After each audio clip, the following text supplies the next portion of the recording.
Hi everyone. So books की problem आप सबको होती है कि आप किन बुक से पढ़ सकते हैं। तो आज मैं यहाँ पे इस वीडियो के अंदर दोनों पेपर के लिए बात करने वाली हूँ कि पेपर नंबर 1 और पेपर 2 दोनों के लिए आप किन बुक्स को पढ़ सकते हैं। सबसे पहले बात करते हैं पेपर 1 की। पेपर 1 के अंदर आप लोगों की एक बहुत फेमस बुक है जिसका नाम है केवीएस मदान।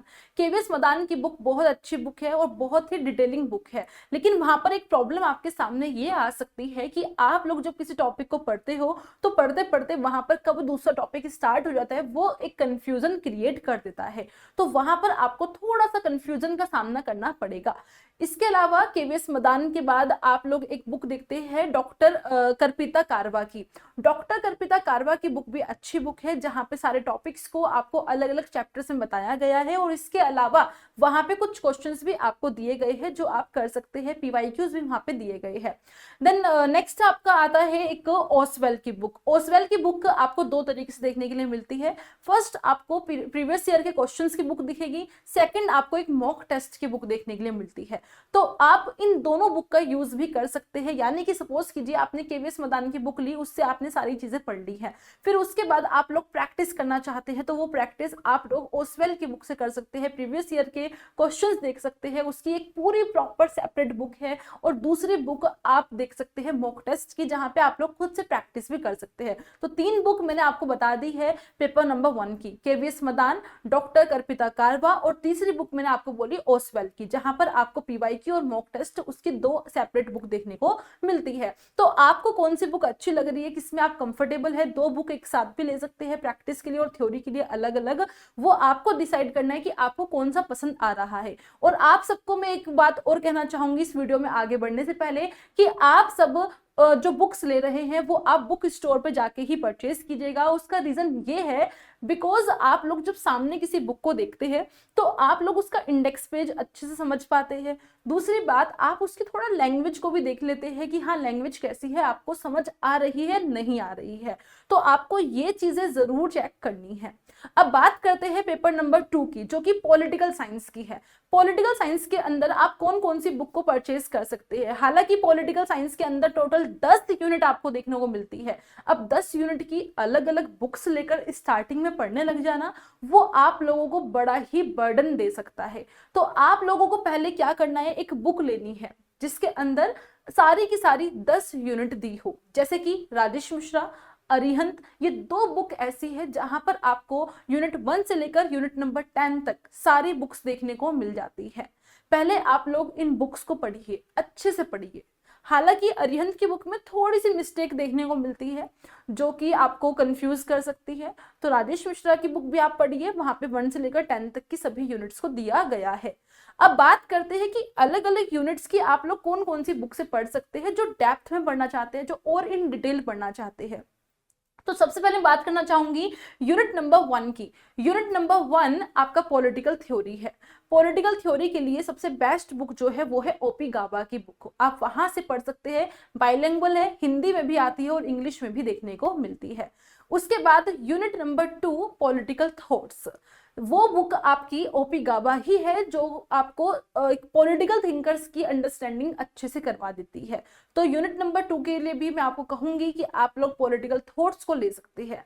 फिर बात करते हैं यूनिट नंबर 3 की। यूनिट नंबर 3 में बहुत सारे इंडियन थिंकर्स आते हैं। अब इंडियन थिंकर्स आपको एक बुक के अंदर कहीं भी देखने को नहीं मिलेंगे, लेकिन काफी सारे थिंकर्स आपको ओपी गाबा की ही बुक में देखने के लिए मिलते हैं। लेकिन ओपी गाबा की बुक में वहां पर आपको थ्योरी देखने के लिए मिलती है, फैक्ट देखने को नहीं मिलता है।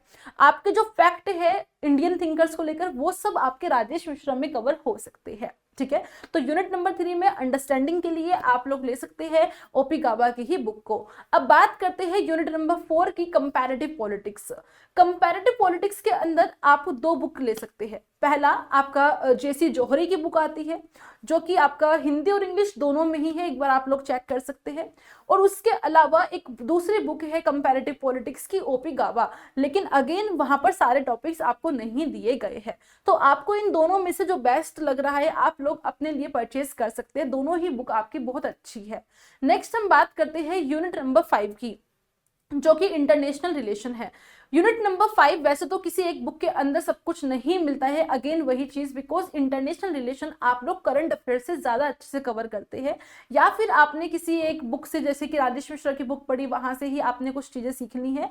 अब आप लोग इंटरनेट से या फिर आप करंट अफेयर्स से उन सब चीजों को और अच्छा कर सकते हैं। लेकिन फिर भी यूनिट नंबर 5 की एक बुक है जो ज्यादा फेमस तो शायद नहीं है, जिसका नाम है उदयभम सिंह। उदयभम सिंह नाम राइटर के नाम से एक बुक आती है इंटरनेशनल रिलेशन की। वो बुक आपको अच्छी लगेगी, ठीक है, मेरे को पर्सनली वो अच्छी लगी थी, तो आप लोग भी चेक कर सकते हैं। उसका इंडेक्स पेज देखेगा और उसमें आप लोग देखना कि आपको उसकी लैंग्वेज समझ आ रही है नहीं आ रही है। देन यूनिट नंबर 6 की अगर मैं बात करूं, यानी कि फॉरेन पॉलिसी, यूनिट नंबर 6 के अंदर आप लोग राजेश मिश्रा की बुक को देख सकते हैं। राजेश मिश्रा जी की बुक आती है फॉरेन पॉलिसी की, वो भी आपको पसंद आएगी, उसको आप परचेज कर सकते हैं। देन बात करते हैं अब हम लोग यूनिट नंबर 8 की। हालांकि जो इंडियन प्रोसेस की यूनिट है, यूनिट नंबर 8, उस यूनिट की आपको अलग सेपरेट बुक लेने की जरूरत तो नहीं है, लेकिन फिर भी बहुत सारे लोग चाहते हैं कि उसको भी डेप्थ में पढ़ा जाए। उसके अंदर आप लोग पार्टी सिस्टम, पार्टीज, ये स्टेट पार्टीज, ये सब चीजों को पढ़ते हैं। तो उसके लिए एक बुक है जिसका नाम है सीपी शर्मा। सीपी शर्मा की एक बुक आती है, उसको आप लोग पढ़ सकते हैं। देन यूनिट नंबर 9 जो कि पब्लिक एडमिनिस्ट्रेशन है, और यूनिट नंबर 10, ये दोनों यूनिट्स की आपको सेपरेट बुक लेने की जरूरत नहीं है, ये सब आपका ऐसे ही कवर हो जाएगा नॉर्मल बुक से ही।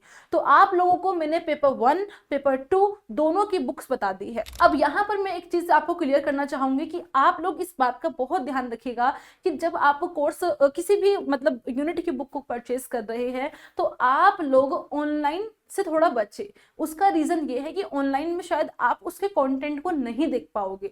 आप लोग देखिए सिर्फ और सिर्फ ऑफलाइन जाकर उसको पढ़ के देखिए, थोड़ा सा 1-2 पेज पढ़ के देखिए, कोई दिक्कत नहीं है, आपको समझ आ जाएगा कि हाँ वो आपको अच्छी लग रही है नहीं लग रही है, और आप लोग तभी वहां जाके परचेज कीजिएगा। बिकॉज सबके समझने का जो एक तरीका होता है वो अलग अलग होता है, ठीक है। तो इस हिसाब से ही आपको अपनी बुक्स को चूज करना है। अब आप सबके माइंड में भी टेंशन आ रही होगी कि मैम इतनी सारी बुक से हम लोग कैसे पढ़ सकते हैं। So don't worry, because in सारी बुक को पढ़ने की जरूरत आपको नहीं पड़ने वाली है, बिकॉज इन सारी बुक्स को निचोड़ कर मैं आपको पढ़ाने वाली हूं। 12 जुलाई से एक नया फ्रेश न्यू कोर्स आप सबके लिए आ रहा है, जहां पर यूनिट 1 से लेकर यूनिट 10 तक पूरा कंप्लीट पॉलिटिकल साइंस का कोर्स मैं आपको करवाने वाली हूं, जो आपका बाइलिंगुअल होगा, हिंदी और इंग्लिश दोनों में आपको दिया जाएगा।